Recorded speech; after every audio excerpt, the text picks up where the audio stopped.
Welcome to ABD centre. আজকে যে বিষয়টা নিয়ে বা যে টপিকটা নিয়ে আমরা আলোচনা করতে চলেছি, সেই আলোচনাটা বা টপিকটা হচ্ছে যে কম্পিউটার কয় প্রকারের হয়ে থাকে। তো কম্পিউটারের টাইপ যদি দেখো, তাহলে তোমরা কিছু কিছু বইয়ে 3 প্রকার দেখতে হবে, তো কোনো বইয়ে আবার 4 প্রকার, তো আবার কোনো বইয়ে 5 প্রকার। তো সবচেয়ে যেটা মান্যতা প্রাপ্ত টাইপ সেটা হচ্ছে যে 4 প্রকারের টাইপটা। এখানে দেখো তোমাদের 3 প্রকারের টাইপ দেওয়া রয়েছে, কিন্তু নিচে একটা টাইপ দেওয়া রয়েছে যেটা ওপরেই হবে।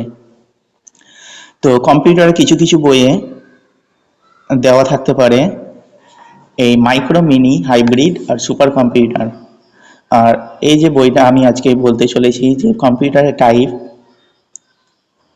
4 প্রকার, সেটা হচ্ছে যে চিন্ময় গুহ, আশুতোষ পালের বই থেকে, যেটা সাধারণত ক্লাস 11-এর বইয়ে তোমরা সাধারণত দেখতে পাবে। ক্লাস 11-এর বইয়ে চিন্ময় গুহ, আশুতোষ পাল লেখকের নাম।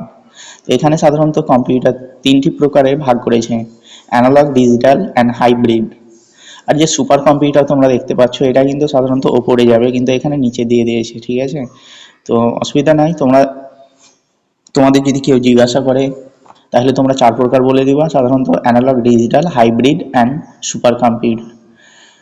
আর এখানে ডিজিটাল কম্পিউটার, যেটা আমরা ডে টু ডে বা প্রতিদিনের জীবনে যে কম্পিউটারটা ব্যবহার করি, সেগুলোকে বলা হয় ডিজিটাল কম্পিউটার। তো ডিজিটাল কম্পিউটার মধ্যে micro, mainframe, super, mini, micro, ঠিক আছে? আর এই মাইক্রো কম্পিউটারকে আবার 4টি ভাগে ভাগ করেছে: ডেস্কটপ, ল্যাপটপ, প্যামটপ ও নোটবুক। তো তোমরা এখানে যে ডেফিনেশনটা দেখতে পাচ্ছ, সবচেয়ে অ্যাকুরেট বা সবচেয়ে সঠিক ডেফিনেশন দেওয়া রয়েছে এই বইয়ে।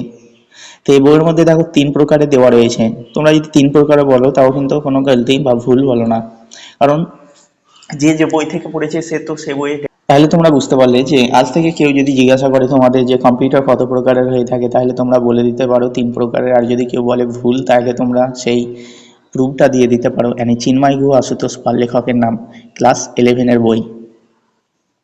এই বই থেকে তোমরা তাকে প্রুফটা দেখিয়ে দিলে যে অ্যানালগ, ডিজিটাল, হাইব্রিড।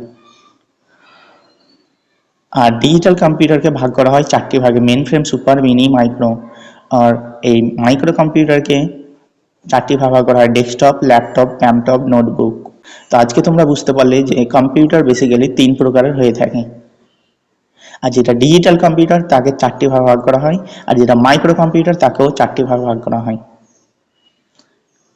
তো এরকম ভিডিও পেতে চাইলে আমাদের চ্যানেলটা সাবস্ক্রাইব, লাইক এবং ফলো করে রাখো, এবং অন্যজনের সাথেও শেয়ার করে রাখো, যারা যারা তোমার ভুল ধরেছিল বা যারা যারা তোমাকে ভুল বলেছিল।